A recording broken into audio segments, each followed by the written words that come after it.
அனைவருக்கும் மகிழ் வணக்கம். Welcome to adore 24 Tamil. நான் கிஷோர் ஜிஎஸ் ஃபேக்கல்டி.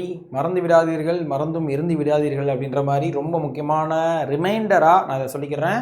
இந்த ஒரு மாதமாகவே எந்த ஒரு குரூப் டி வீடியோ போகிறதா இருந்தாலும் ஃபஸ்ட்டு ஸ்லைட் நான் இதை வச்சுட்டு தான் சொல்லிட்டு இருந்திருக்கிறேன்.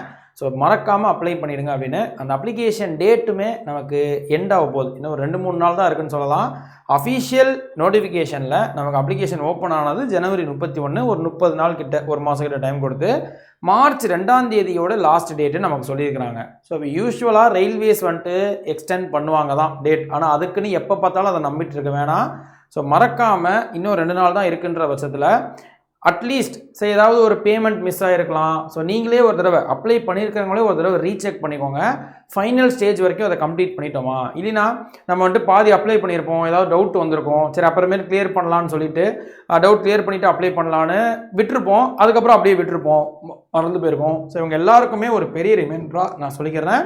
முடிஞ்ச அளவு இந்த 2 நாளில் அப்ளை பண்ணிவிடுங்க. அண்ட் அதே மாதிரி இப்போது கடைசி நேரத்துக்கிட்ட வந்து அப்ளை பண்ணுறோம் அப்படின்னாலே ஆட்டோமேட்டிக்காக சர்வர் டவுனாக இருக்கும். ஆல்ரெடி நம்ம பசங்க சில பேர் சார் இந்த இஷ்யூ தான் நிறையா சொன்னாங்க. ஆதாரோட லிங்காக இருக்கக்கூடிய bank account refund account details வந்துட்டு எனக்கு ஒழுங்காக சீட் ஆக மாட்டேங்குது அப்படின்றத சொன்னாங்க. ஸோ அதுக்கு ஒரு சின்ன சஜஷன் என்னென்னா, வேறு ப்ரௌசரில் ட்ரை பண்ணி பாருங்கள். சர்வர் இஷ்யூவாக தான் இருக்கிற வாய்ப்பு இருக்குது மோஸ்ட்லி. ஸோ இப்போ க்ரோமில் வந்துட்டு நீங்கள் அப்ளை பண்ணி பார்க்குறீங்க, அதில் வந்துட்டு இஷ்யூ ஆகுது, ஒழுங்காக ஓப்பன் ஆகலை, இல்லைனா அதில் வந்துட்டு எரர் காமிக்குது ஏதாவது இருக்குன்னா மொசிலா ஃபயர்ஃபாக்ஸு இல்லை மைக்ரோசாஃப்ட் எட்ஜு இந்த மாதிரி வேறு ப்ரௌசரில் கொஞ்சம் வந்துட்டு ஓப்பன் பண்ணி ட்ரை பண்ணி பாருங்கள். நிறையா நேரம் அது வந்துட்டு ஒர்க் அவுட் ஆகும். ஸோ அதுலேயும் ஒர்க் அவுட் ஆகலை அப்படின்னா வேறு ப்ரௌசர் சேஞ்ச் பண்ணுங்கள். டைமிங் கொஞ்சம் சேஞ்ச் பண்ணி பாருங்கள். கொஞ்சம் எல்லாருமே யூஸ் பண்ணாத நேரம், நெட்டு யாருமே பெரும்பாலும் யூஸ் பண்ணாத நேரம், கொஞ்சம் லேட் நைட்டு ஒரு 11 மணிக்கு மேலே, இல்லைனா கொஞ்சம் ஏர்லி மார்னிங்கு, இந்த மாதிரி ஒரு ஹை டிராஃபிக் இருக்கிறப்ப யூஸ் பண்ணாமல் கொஞ்சம் ஸ்பீடு அதிகமாக இருக்கிற மாதிரி யூஸ் பண்ணி பாருங்கள். இந்த மாதிரி ட்ரை பண்ணும்போது ஒர்க் அவுட் ஆகுது. நம்ம பசங்களே வந்துட்டு ஓகே சார் கரெக்டாக இருக்குன்னு சொல்லிக்கிறாங்க. அண்ட் இந்த ஃபோட்டோ கேப்சர் பண்ணுறது, லைவ் ஃபோட்டோ தான் நம்ம கேப்சர் பண்ணணும், ஃபோட்டோ அப்லோட் வேறு பண்ணணும் இல்லையா? அப்போ அதெல்லாம் சில நேரங்கள் நைட்டு நம்மளால் இது பண்ணுறோன்னா ஒர்க் அவுட்டே ஆகாது. அப்போ யூஸ்வலாகவே காலையில் நல்ல வெளிச்சத்தில் பண்ணுறது தான் பெட்டராக இருக்கும்னு சொல்ல வரேன். வீட்டில் நமக்கு லைட்டு என்ன தான் இருந்தாலும், டியூப்லைட் இருந்தாலும் அது ஒரு சில நேரம் அது கேப்சரே ஆக மாட்டேங்குது ஈவினிங்க்கு மேலே நீங்கள் பண்ணிங்கன்னா. ஸோ இதெல்லாம் ஞாபகம் வச்சுக்கோங்க. இதெல்லாம் மிஸ் பண்ணிடாமல் கம் பண்ணிடுங்க. வேறு யாராவது 10th குவாலிஃபிகேஷன் தான், அதனால் நிறைய பேர் எலிஜிபிளாக இருப்பாங்க. ஸோ செக் பண்ணி பாருங்கள். வேறு ஏதாவது அப்ளை பண்ணாமல் இருக்காங்க அப்படின்னு தோணுச்சுன்னா அவங்களுக்கும் ஷேர் பண்ணிடுங்க, ரிமைண்ட் பண்ணிடுங்க. அண்ட் இதுதான் மோஸ்ட் இம்பார்ட்டண்டான ஒரு பாயிண்ட். ஸோ இதை நான் சொல்லிக்கிறேன். அண்ட் இது போக அதர் டீட்டெயில்ஸையும் நான் சொல்லிடுறேன். ஸோ இதே மாதிரி ரிமைண்டர்ஸ்க்கோ இல்லை அதர் இன்ஃபர்மேஷன்ஸ் நம்ம வீடியோஸை பாருங்கள், செக் பண்ணி பாருங்கள். சேனலில் யூஸ்ஃபுல்லான இன்ஃபர்மேஷன்ஸ் இருக்கும். அண்ட் அதை சப்ஸ்கிரைப் பண்ணிட்டீங்கன்னா இதே மாதிரி இன்னும் கொஞ்சம் இன்ஃபர்மேஷன்ஸ் வந்துகிட்டே இருக்கும். சரி, இப்போ அப்ளை பண்ணுறதுக்கு மறக்காமல் அப்ளை பண்ணிட்டாலும் அடுத்து இந்த எக்ஸாமுக்கு படிக்க வேண்டியதுன்னு இருக்குங்க இல்லையா? ஸோ அந்த எக்ஸாமுக்கு தேவைப்படக்கூடிய 4 இம்பார்ட்டண்டான ஒரு சப்ஜெக்ட்ஸ். ஸோ இப்போ இந்த குரூப் டிக்கு வந்துட்டு மொத்தமாக ரயில்வேஸ்க்கு இந்த சப்ஜெக்ட்ஸ் தான் ரொம்ப முக்கியம். பட் குரூப் டிக்கு 4 சப்ஜெக்ட்ஸாக நம்ம பிரிக்கிறோம், 4 பகுதியாக பிரிக்கிறோம்னு வச்சுக்கோங்களேன். மோஸ்ட் இம்பார்ட்டிங் நல்ல ஸ்கோரிங் சப்ஜெக்ட்னா அது ரீசனிங் அப்படின்னு நம்ம சொல்லலாம். அதுதான் இருக்கிறதுல வெயிட்டேஜ் அதிகமும் கூட. ஸோ குரூப் டிக்கு நீங்கள் ரீசனிங்கில் 30க்கு 30 எடுக்க முடிகிற மாதிரி ரெடி ஆகிட்டிங்கன்னா ரொம்பவே சூப்பர். ஸோ நல்லா வந்துட்டு மார்க் வந்துட்டு பூஸ்டப் ஆகிடும் அப்படின்னு நம்ம சொல்லலாம். அதுக்கு அடுத்தபடியாக நமக்கு மேக்ஸு அண்ட் சயின்ஸு இது ரெண்டுத்தையுமே, so aptitude and aptitude and மேக்ஸ்ன்னு சொல்லலாம். ஸோ மேத்தமெட்டிக்ஸ் அண்ட் சயின்ஸுன்னு இந்த ரெண்டுமே. ஸோ சயின்ஸில் ஃபிசிக்ஸ், கெமிஸ்ட்ரி, பயாலஜி, மேக்ஸில் வரக்கூடிய டாபிக்ஸ் இதெல்லாம் நீங்கள் கொஞ்சம் நல்லா ஸ்ட்ராங் பண்ணி வச்சுக்கிட்டீங்கனாலே. ஸோ இப்போ குரூப் டியை பொறுத்த வரைக்கும் இந்த ஃபஸ்ட்டு 3 சப்ஜெக்ட் தான் மோஸ்ட் இம்பார்ட்டன்ட். நான் ஸ்ட்ராட்டஜி வீடியோஸ்லையும் சரி, ஹை ஸ்கோரிங் சப்ஜெக்ட்லையும் சரி, எதுலேருந்து ஸ்டார்ட் பண்ணலான்றதும் சரி, எப்பயுமே இதே ஆர்டரில் தான் நான் சொல்கிறேன். ஏன்னா இதுதான் நிறையா வந்துட்டு ஒர்க் அவுட் ஆகக்கூடியதாக இருக்கும். நீங்களும் செக் பண்ணி பாருங்கள் உங்களோட ஐடியாலையுமே. இந்த ஃபஸ்ட்டு 3 சப்ஜெக்டை எவ்வளோ சூப்பராக தரவு பண்ணி வச்சுக்கிறீங்களோ அவ்வளோக்கு உங்களோட மார்க் வந்துட்டு பூஸ்டப் ஆகும். ஏன்னா இந்த லாஸ்ட்டாக இருக்கக்கூடிய general awareness and current affairs வந்துட்டு கொஞ்சம் அது ஸ்கோர் பூஸ்டப் ஆகிறத விட நமக்கு அது டைம் வந்துட்டு நிறைய கன்சியூம் பண்ணக்கூடியதாக இருக்கும்னு சொல்லலாம். ஸோ இப்போ ஸ்கோர் பூஸ்டர்னு சொன்னீங்கன்னா, ஹை ஸ்கோரிங் சப்ஜெக்ட்ஸ்னு சொன்னீங்கன்னா இந்த 3 தான் நான் சொல்லுவேன். ஸோ அப்போ இது கேட்டிங்கன்னா இந்த 3 தான் நம்ம கொண்டு சொல்ல முடியும். ஆனால் ஜென்ரல் அவேர்னஸ் அண்ட் கரண்ட் அஃபேர்ஸில் நிறைய ஸ்மார்ட் ஒர்க் பண்ண வேண்டியது இருக்குது. அந்த ஜென்ரல் அவேர்னஸை கூட நீங்கள் அப்படியே விட்டுறலாம். ஸோ குரூப் டிக்கு ஜென்ரல் அவேர்னஸ் படிக்காமல் கூட விட்டுறலான்ற அளவுக்கு கொண்டு போயிட்டாங்க.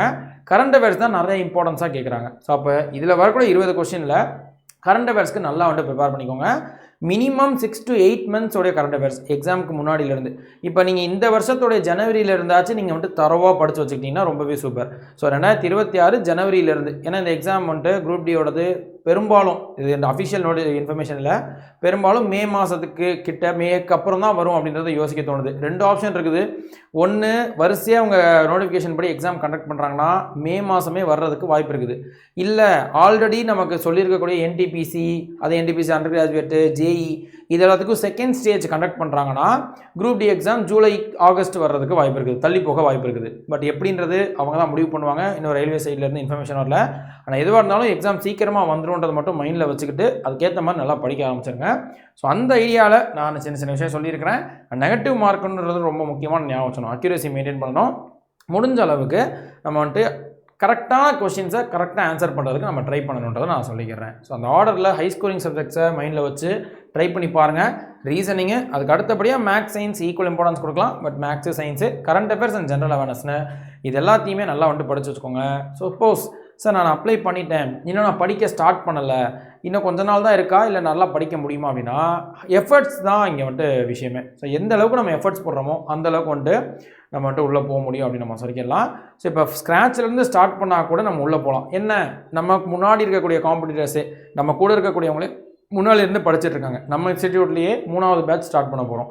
ஸோ அப்படி பார்க்கும்போது ஓவரால் இந்தியாவில் அத்தனை பேர் வந்துட்டு அப்ளை பண்ணி படிக்கிறதுனால அவங்களுக்கு ஈடு கொடுத்து படிக்கணும்னா இப்போ ஸ்டார்ட் பண்ணுறோன்னா இன்னும் கொஞ்சம் எக்ஸ்ட்ரா எஃபர்ட்ஸ் போடணும். ஆனால் எஃபர்ட்ஸ் போட்டோம் அப்படின்னா வர்றதுக்கு நிறையவே வாய்ப்பு இருக்குது. ஸோ அந்த வகையில் உங்களுக்கு இந்த 4 சப்ஜெக்ட்ஸையும் கொஞ்சம் கவர் பண்ணுற மாதிரி பேசிக்ஸ் ஃபவுண்டேஷனாக இருக்கக்கூடிய கிளாஸஸ் தான் Chozhan express group D classes நம்ம லான்ச் பண்ணியிருந்தோம். இல்லை 2.2 அப்படின்றது ஆல்ரெடி கிளாஸ் ஸ்டார்ட் பண்ணியாச்சு. ஒரு 10 to 15 days முன்னாடி நம்ம ஸ்டார்ட் பண்ணியிருந்தோம். ஸோ இந்த கிளாஸஸில் லைவ் இருக்கிறதுலாம் இப்போ ரெக்கார்டாக வந்துட்டு மாறி இருக்கும். ஸோ ஓகே, நீங்கள் இப்போ ஜாயின் பண்ணி உடனே நீங்கள் படிக்க ஸ்டார்ட் பண்ணணும் அப்படின்னு நினச்சிங்கன்னா சோழன் எக்ஸ்பிரஸ் 2.2 ஜாயின் பண்ணிக்கலாம். அண்ட் இந்த மார்ச்லேருந்து அந்த கோர்ஸ் வந்துட்டு நம்மளால் ஷோ ஆகாது, அதை நம்ம பார்க்க முடியாது. அண்ட் புது பேட்சாக இருக்கக்கூடிய சோழன் எக்ஸ்பிரஸ் 3.0 இது மார்ச்லேருந்து தான் ஃப்ரெஷ்ஷாக வந்துட்டு ஸ்டார்ட் பண்ணுறோம். பட் இந்த கோர்ஸ்லையும் சில கிளாஸஸ் ரெக்கார்டாக இருக்கும், சில கிளாஸஸ் லைவாக இருக்கும். ஸோ ரெக்கார்டர் அண்ட் லைவ் ரெண்டுத்தையும் சேர்த்து நீங்கள் பார்த்துக்கும் போது டைம் வேஸ்ட் பண்ணாமல் எப்பப்பெல்லாம் டைம் கிடைக்குதோ அப்பப்பெல்லாம் நீங்கள் படிக்க முடியும். சீக்கிரமாக நம்ம ஃபவுண்டேஷன் படித்து முடிச்சிட்டோம் அப்படின்னா கிளாஸஸ்லாம் பார்த்து கொஞ்சம் நோட்ஸ் ப்ரிப்பேர் பண்ணிட்டோம் அப்படின்னா நல்லா ரிவிஷன் பண்ணி டெஸ்ட்டு நீங்கள் பாட்டுக்கு போட்டு பார்த்துட்டே இருக்க வேண்டியதான். ஸோ டெஸ்ட்டு நம்ம எவ்வளோ ப்ராக்டிஸ் பண்ணுறோமோ அவ்வளோ நல்லது. ஸோ இதான் இந்த பேட்சஸை பொறுத்த வரைக்கும். செக் பண்ணி பாருங்கள். இந்த கோர்ஸஸோ இல்லை தமிழ்நாடு மெகா பேக்கோ இப்போ நம்ம இன்ஸ்டியூட்டில் மந்த் ஸ்டார்டிங்லலாம் நமக்கு ஆஃபர் இருக்கும். ஸோ மார்ச் 1ஆம் தேதி இந்த மாதிரி டைம் பீரியடில் எந்த மாதத்தோட 1ஆம் தேதியிலையும் ஜாயின் பண்ணிக்கும் போது டபுள் வேலிடிட்டி இருக்கும், எக்ஸ்ட்ரா பெனிஃபிட்ஸோடு ஜாயின் பண்ணிக்க முடியும். ஸோ இது எல்லாத்துக்கும் Y890 இந்த கோடை யூஸ் பண்ணிங்கன்னா மேக்ஸிமம் பெனிஃபிட்ஸ் இருக்கும். ஸோ செக் பண்ணி பாருங்கள். வேறு ஏதாவது டவுட் இருக்குன்னா என்னோட அஃபிஷியல் மெயில் ஐடி kishore.mohankumar@24.com எந்த டவுட்னாலும் இதுலையும் கேட்டுக்கலாம். அண்ட் ஆஃபரோடு ஜாயின் பண்ணிக்கோங்க. 22% ஆஃபர், 2500 ரூபாய்க்கும் கம்மியாக தான் இருக்கும் கோர்ஸு. அதை விட 2 வருஷத்துக்கு நீங்கள் இந்த கோர்ஸை யூஸ் பண்ணிக்கலாம். ஸோ பாருங்கள். வேறு யாருக்காவது இது ரிமைன் பண்ணணும், யூஸ்ஃபுல்லாக இருக்குன்னு நினச்சிங்கன்னா கண்டிப்பாக ஷேர் பண்ணுங்கள். நெக்ஸ்ட் வீடியோவில் இதே மாதிரி ஒரு கண்டென்ட்டில் பார்ப்போம். அன்டில் தென் நன்றி, வணக்கம்ப்பா.